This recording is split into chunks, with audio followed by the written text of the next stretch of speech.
નમસ્કાર દોસ્તો, વિડીયોમાં ફરી એક વખત તમારું સ્વાગત કરીએ છીએ. ફરી એક વખત ગોપાલ ઇટાલિયા ગુસ્સે થયા છે હર્ષ સંઘવી પર. આમ તો લગભગ છેલ્લા 8 દિવસથી હર્ષ સંઘવીના ખોબા ઉપાડતા આવ્યા છે. જો કે એનું કામ એવું છે, ગુજરાતના ગૃહમંત્રી, આમ તો કહીએ તો ભાજપના ગૃહમંત્રી હોય એવું લાગે છે. ફાંકા ફોજદારી કરવાની, બોલ બચ્ચન કરવાના, કામ જ્યાં કરવાનું હોય ત્યાં કામ નહીં કરવાનું. એટલે આ વાતને લઈને છેલ્લા લગભગ 6-7 દિવસથી ગોપાલ ઇટાલિયાએ હર્ષ સંઘવીના વારંવાર ખોબા ઉપાડ્યા છે. આપણે દેશી ભાષામાં કહીએ ને, ખોબા ઉપાડી લીધા. તો આજે ફરી એક વખત ગોપાલ ઇટાલિયા ગુસ્સે થયા છે. પણ આટલા બધા ગુસ્સે તો મેં પહેલી વાર જોયા છે. જે રીતે ગોંડલને લઈ અને ગોપાલ ઇટાલિયાએ ખૂબ મહત્વની વાત કરી છે. સૌપ્રથમ દોસ્તો આપણે ગોપાલ ઇટાલિયાને સાંભળવા છે. એક પત્રકાર જોડે વાત કરતા કરતા ગોપાલ ઇટાલિયા શું બોલ્યા છે, સૌથી પહેલા આપણે ગોપાલ ઇટાલિયાને સાંભળીએ. પણ એક વિનંતી કરું છું, એક અપીલ કરું છું અને એક રિક્વેસ્ટ કરું છું કે વિડીયો થોડો સમય કાઢીને પૂરો સાંભળજો, સમજવા જેવો છે. સાંભળો તમે ગોપાલ ઇટાલિયા અને આ પત્રકાર શું ચર્ચા કરી રહ્યા છે. અરવિંદ કેજરીવાલજીએ, અત્યારે હું દિલ્હીથી જ વાત કરું છું તમારી સાથે, પીએસસી ની કાલે મીટિંગ મળી હતી રાષ્ટ્રીય નેતાઓની બધાની. એમાં નક્કી થયું કે ગુજરાતની પેટા ચૂંટણીમાં ખેડૂતોનો અવાજ બનાવવા માટે, ગુજરાતની જનતાનો અવાજ બનાવવા માટે ગોપાલ ઇટાલિયાને આ ચૂંટણી લડવાની જવાબદારી સોંપવામાં આવે. તો અમારી પાર્ટીના સૌ રાષ્ટ્રીય નેતાઓએ મળી અને જે નિર્ણય લીધો છે, તો સ્વાભાવિક છે કે મને એક જવાબદારી સોંપી છે, તો હું એ જવાબદારી નિભાવવા માટે આગળ વધીશ. ગુજરાતના ખેડૂતો અને ગુજરાતની તમામ જનતા જે પીડિત છે, શોષિત છે, ભાજપના અત્યાચારથી જે જનતા કંટાળેલી છે, એના માટે કંઈક કરવાની ઈશ્વરે મને જે શક્તિ આપી છે, એ શક્તિનો ઉપયોગ થાય એ માટે હું ચૂંટણીમાં ઉતરીશ અને જનતા મને સાથ આપશે એવો મને વિશ્વાસ છે, ખેડૂતો સાથ આપશે એવો વિશ્વાસ છે. પ્રાર્થના તો એવી કરવાની કે વિસાવદરની જનતા તમને ગુજરાત વિધાનસભા સુધી પહોંચાડે. વિસાવદરની જનતા ઐતિહાસિક નિર્ણયો લેવા માટે જાણીતી છે. ગુજરાતના પહેલા ભાજપના મુખ્યમંત્રી કેશુભાઈ પટેલ પણ વિસાવદરની જનતાએ બનાવ્યા અને પછી ભાજપને તમામ ચૂંટણીમાં હરાવી દેવાનું કામ પણ વિસાવદરની જનતાએ કર્યું. 2022માં આમ આદમી પાર્ટીને જીતાવી દેવાનું કામ. તો વિસાવદરની મહાન જનતા, ખેડૂતો જે છે વિસાવદરના, એ ઐતિહાસિક નિર્ણયો લેવા માટે જાણીતા છે. એટલે આ વખતે પણ ઐતિહાસિક નિર્ણય લેશે એવો મને પૂરો વિશ્વાસ છે અને બધાને વિશ્વાસ છે કે કંઈક ઇતિહાસ વિસાવદરથી ફરીથી રચાવાનો. પ્રશાંતભાઈ, વાસ્તવિક સ્થિતિ ગુજરાતની એટલી હદે ભયાનક છે કે એની ચર્ચા કરવા માટે એક દિવસ નહીં, એક મહિનો ટૂંકો પડે. આખા ગુજરાતમાંથી હું તમને નામ, સરનામા, મોબાઈલ નંબર, પોલીસ સ્ટેશન સહિત કમસે કમ 100 એવા વ્યક્તિઓના નામ આપી શકું કે જેણે મારો સંપર્ક કર્યો હોય. શું બાબત? કે પોલીસ અમારી એફઆઈઆર જ નથી લખતી. પોલીસે આખા ગુજરાતમાં એફઆઈઆર લખવાનું જાણે બંધ કરી દીધું. 100% બંધ, નથી લખવી. અહીંયા અરજી આપી દો, આ સાહેબને મળો, તે સાહેબને મળો, થાય કરી લેજે, કોર્ટમાં જતા રહ્યો, આ તમારે આ પોલીસ સ્ટેશન લાગુ ન પડે, સાહેબ હાજર નથી, બંધો. 5000 બાનાઓ કાઢશે પણ એફઆઈઆર નહીં લખે. તો ગુજરાતની અંદર આજે એક નાનો માણસ, એક ગરીબ માણસ, એક પીડિત માણસ, ભોગ બનનાર માણસ પોલીસ સ્ટેશને જાય તો પોલીસ સ્ટેશનને કોઈ એનું સાંભળવા વાળું આખા ગુજરાતમાં નથી. હું તમને પ્રશાંતભાઈ માત્ર ગઈકાલ એટલે કે હું તમને 22 તારીખના 2 દાખલા આપું. અમદાવાદના વસ્ત્રાલથી મને એક છોકરાનો ફોન આવ્યો. એ છોકરો વસ્ત્રાલ વિસ્તારમાં કોઈ દુકાન ચલાવે છે અને વસ્ત્રાલ વિસ્તારમાં એક વિશાલ રાઠોડ કરીને એક લુખેશ છે, એની એક આખી ગેંગ છે. એ ગેંગ એ પંથકમાં ખૂબ નાટકો કરે છે. આ છોકરાની દુકાનની આજુબાજુ જઈને કાયમ માટે બબાલ કરે. આ છોકરો એક દિવસ કઈ દુકાનના કામથી બહારગામ ગયો હતો, ત્યારે એની વાઈફ ત્યાં હાજર હતી દુકાને અને એના સાસુ હાજર હતા. આ લુખ્ખાઓએ આવી અને એ દીકરી સાથે છેડછાડ કરી, બોલાચાલી કરી, અભદ્ર શબ્દો કીધા, સાસુને ધક્કો માર્યો અને બબાલ કરી. અને બબાલ શું વાતની? કશો મુદ્દો નહીં, પેલો માણસ વેપારી છે, આ લુખ્ખા છે. મુદ્દો એટલો જ કે ભાઈ આજે અમારા ભાઈ કા બર્થડે હે તો આજ કેક નહીં, इसका ગલા કાટેંગે, બોલો વેપારીનું. આવું કહીને ટોળું એ દુકાને આવ્યું. છોકરો હાજર નતો, એની વાઈફ સાથે માથાકૂટો કરી, દુકાનને સળગાવવાની કોશિશ કરી, સળગાવ્યું પણ દુકાન સળગી નહીં. પછી પોલીસને બોલાવ્યા, પોલીસ આવ્યા.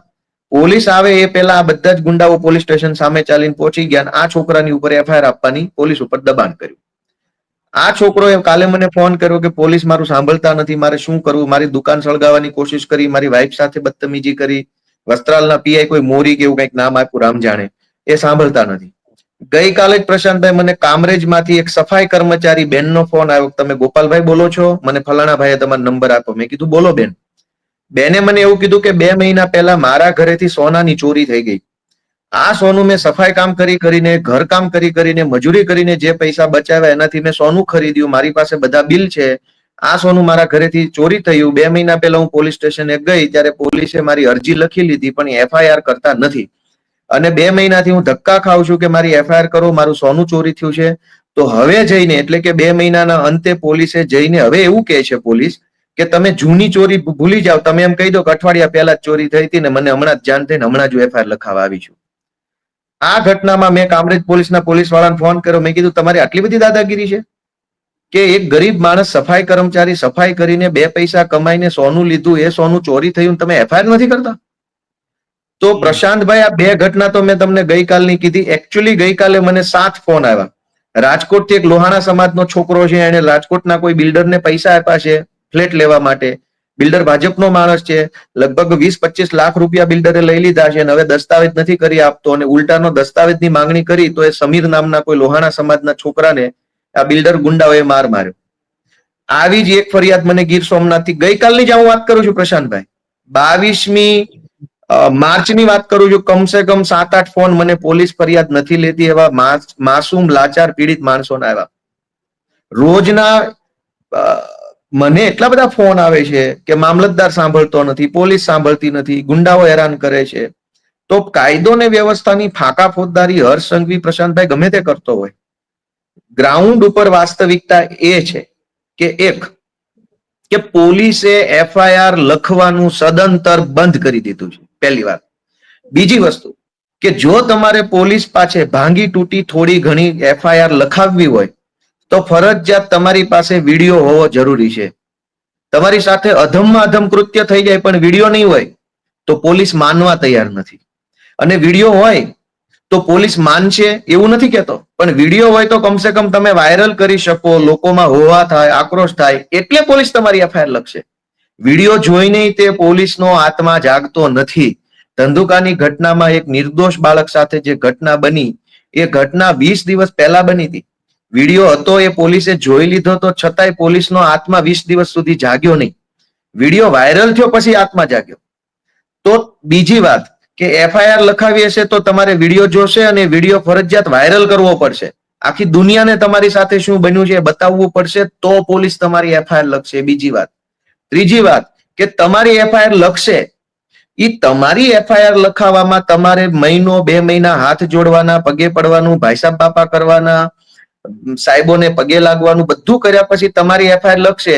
એની 1 કલાકમાં સામેવાળા ગુંડાઓની એફઆઈઆર તમારા વિરુદ્ધમાં પોલીસ લખી લે છે તરત. જેમ પેલો પ્રાંતિજનો પેલો ધારાસભ્ય છે ગજેન્દ્રસિંહ, એની સામે પેલી છોકરીએ બળાત્કારની એફઆઈઆર કરી છે. એ એફઆઈઆર કરાવવામાં છોકરીએ હાઈકોર્ટ સુધી જવું પડ્યું, પણ છોકરીની સામે ગઈકાલે ગાંધીનગરમાં જાનથી મારી નાખવાની કોશિશનો ગુનો દાખલ થઈ ગયો. તો ગુજરાતમાં ભાજપના રાજમાં, હર્ષ સંઘવીના રાજમાં પ્રશાંતભાઈ પરિસ્થિતિ એ છે કે તમે ભોગ બનનાર છો, પીડિત છો, અને જો ભૂલથી પોલીસ સ્ટેશન ગયા તો તમારી એફઆઈઆર લેવાય કે ન લેવાય પણ તમારા ઉપર એફઆઈઆર ફટાફટ થઈ જશે. આ આખા ગુજરાતની કડવી વાસ્તવિકતા છે. લોકો ત્રાહિમામ પોકારી ગયા છે કે ગુંડાથી બચવા પોલીસ પાસે જવું, પણ પોલીસથી બચવા ક્યાં જવું? પોલીસ જ તે ગુંડાની ભૂમિકામાં આવી જાય તો જવું ક્યાં? અને દરેક પોલીસ વાળા એવી રીતે વર્તન કરે છે કે જાણે એને કઈ ફરક જ નથી પડતો કે ગુજરાતમાં શું ઘટના ઘટી રહી છે. પોલીસ પોતે સમાધાન કરાવે છે ગુંડાઓ સાથે. આખા ગુજરાતમાં પ્રશાંતભાઈ ગુંડાઓની ફરિયાદ લઈને કોઈ પોલીસ સ્ટેશન જાય તો સમાધાન જ પોલીસ કરાવે છે કે ભાઈ એફઆઈઆર કરવાની જરૂર નથી, અમે એને સમજાઈ દઈશું, હવે નહીં કરે, આમ થઈ જાય. તો ગુંડાઓને બચાવવાનું, ગુંડાઓને છાવરવાનું, ગુંડાઓ પર એફઆઈઆર ન થાય એની કાળજી રાખવાનું તમામ કામ ગુજરાતમાં પોલીસ સંભાળી રહી છે. હવે કોની પાસે ન્યાય માંગવા જવાનું? આ વાસ્તવિકતા. ગુસ્સો જેને નથી આવતો ને, પ્રશ્ન એને થવો જોઈએ તમને ફરક કેમ નથી પડતો? ગુજરાત બરબાદ થઈ રહ્યું છે, બેફામ દારૂ વેચાઈ રહ્યો છે, ડ્રગ્સે માજા મૂકી છે, વ્યાજ માફિયાઓ બેફામ બન્યા છે, ભાજપના ગુંડાઓને તો કંઈક કહેવાય એવું નથી, એટલી હદે ગુંડાગીરી છે. અને છતાંય જો કોઈને ગુસ્સો ન આવતો હોય સરકાર ઉપર, ભાજપ ઉપર, હર્ષ સંઘવી ઉપર, તો ઈ માણસને પૂછવું પડે કે ભાઈ તને ગુસ્સો નથી આવતો તો તારી માનસિક સ્થિતિ બરાબર છે કે નહીં, તારો આત્મા જાગે છે કે સૂઈ ગયો, એ એને પૂછવું પડે. જેની અંદરનો આત્મા પ્રશાંતભાઈ જગતો હોય ને એને ગુસ્સો આવવો જોઈએ. ગોંડલની ઘટના બની, આ છોકરાને માર્યો, એ ઘટનાની પાછળનો મુખ્ય એંગલ ગાંજો અને ડ્રગ્સ છે. મારામારી થઈ એ તો ખરાબ જ છે, આપણે એને કોઈ દી માન્યતા નથી આપતા. અને મારામારી જે છોકરા સાથે થઈ એ છોકરાએ પેલા નાના છોકરા સાથે તે દુષ્કૃત્યની કોશિશ કરી એ પણ ખરાબ છે. બે વસ્તુ ખરાબ છે. પણ એ બંને ઘટના જે જગ્યાએ બની એ જગ્યાએ ગાંજો અને ડ્રગ્સ તો બેફામ વેચાય છે એવું આખા ગોંડલને ખબર છે. તેમ છતાંય પ્રશાંતભાઈ બંને પક્ષોની FIR માં પોલીસે ગાંજા કે ડ્રગ્સનો એંગલ આવવા નથી દીધો ઓન પેપર. કેટલી કાળજી રાખી. માર્યોની વાત FIR માં આવી, પણ માર ખાનાર છોકરો છે એ ગાંજા અને ડ્રગ્સ વેચાય એવી જગ્યાએ ફરતો તો કે નહોતો ફરતો એ એંગલ જ ન આવ્યો FIR માં. મોટા છોકરાઓએ નાના છોકરા સાથે જે અભદ્રતા કરી, એ નાનો છોકરો જ્યાં ફરવા જતો તો ત્યાં એ નાના છોકરાએ વિડીયો બનાવીને પ્રશાંતભાઈ એવું કીધું કે સફેદ પડીકીમાં પાવડર લાવતા હતા અને લીલું લીલું કંઈક નાખતા હતા અને એવો વિડીયો એનો આવ્યો. એનો અર્થ એવો થયો કે ગાંજા અને ડ્રગ્સની વાત કરે છે. છતાં પણ પોલીસે નાના છોકરાની FIR કે મોટા છોકરાની FIR માં ગાંજા અને ડ્રગ્સનો એંગલ ઓન પેપર આવવા દીધો નહીં. આ શું બતાવે છે કે ગુસ્સો આવવો જોઈએ આપણને, અને ભયંકર ગુસ્સો આવવો જોઈએ. આ તો લોકશાહી બોકશાહી છે એટલે ઠીક છે, નકર આમાં તો ન થવાનું થઈ જાય. પ્રશાંતભાઈ કેમ ગુસ્સો ન આવે? મારે એક દીકરી છે, મને એટલી તો બીક લાગે ને કે હું મારી દીકરીને ગમે તેટલું સાચવીશ, સમજાવીશ, બધું જ કરીશ, પણ કાલે મોટી થઈને બજારમાં જશે ને 4 લફંગા એની પાછળ નહીં પડે એની ખાતરી શું? પ્રશાંતભાઈ મારી છોકરી વ્યવસ્થિત છે, સંસ્કારી છે, બધું છે બરાબર, સામે વાળાની ખાતરી શું? આજે જે પેલો નાનો છોકરો છે, નાનો છોકરો ગોંડલનો છે પ્રશાંતભાઈ, એ 12 વર્ષનો છે. આપણે એવું માની લઈએ કે એને બુદ્ધિ ન હોય, એ નાનો પડે, એને કશી જ ખબર નહીં હોય, પણ જેણે એની સાથે આવું કરવાની કોશિશ કરી એનું શું? આ ધંધુકામાં એ ઘટના બની કે 12-13 વર્ષના છોકરા સાથે કેટલી વિકૃતિ કરવામાં આવી. આપણો છોકરો ડાયો હશે, પણ સામેથી કોઈ પેલો ચોરસિયા કેવો રક્ષિત નહીં ભટકાઈ જાય, કોઈ પેલો કેવો અમદાવાદમાં આવ્યો તો પેલો પટેલ સામેથી, તો આપણને ગુસ્સો તો આવવો જ જોઈએ ને. અને બીજી વાત, ગુસ્સો આવવાનું મુખ્ય કારણ કે હર્ષ સંઘવી એવું કહે છે પ્રશાંતભાઈ કે 100 કલાકમાં ગુંડાઓનું લિસ્ટ બનાવી નાખું. તો ધારો કે સારી બાબત છે, કઈ વાંધો નહીં. શરૂઆતમાં તો મને એવું લાગ્યું કે આ લોકો ભાજપનો પ્રદેશ પ્રમુખ બદલવાનો છે, નવો બનાવવાનો છે, તે કદાચ કોઈ લાયક માણસ ગોતવા માટે થઈને લિસ્ટ બનાવતા હશે કે કઈ 100 ગુંડાઓમાં કોઈ પ્રોપર માણસ મળી આવે તો પ્રમુખ ટાઈપનો કોણ છે એટલે માટે બનાવતા છે. શરૂઆતમાં મને એવું લાગ્યું. મેં કીધું કઈ વાંધો નહીં, એમની પાર્ટી છે, એમને કદાચ મજબૂતમાં મજબૂત ગુંડો જોતો હોય તો ભલે લિસ્ટ બિસ્ટ બનાવીને કમ્પ્લીટ કરતા. પણ ગુસ્સો આવવાનું મુખ્ય કારણ પ્રશાંતભાઈ આપણે એ સમજવું પડશે કે 40 વર્ષથી ભાજપની સરકાર છે. 40 વર્ષ પછી તે તમારે ગુંડાઓના લિસ્ટ બનાવવા પડે એટલી હદે ગુંડાઓ તો તમે જ પેદા કર્યા ને. તમે સળંગ 40 વર્ષથી ભાજપની સરકાર છે, આજે લિસ્ટ બનાવવા પડે એટલા ગુંડા હશે તો એ કોના રાજમાં પેદા થયા ગુંડાઓ? તો આ વિડીયોમાં તમને જો કંઈ પણ સચ્ચાઈ લાગી હોય ને તો વિડીયો દોસ્તો શેર કરવાનું ભૂલશો નહીં. દરેક લોકો સુધી પહોંચાડવાની જવાબદારી પણ તમારી બને છે.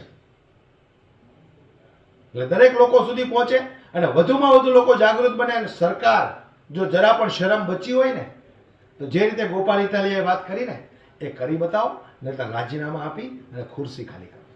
જય હિન્દ.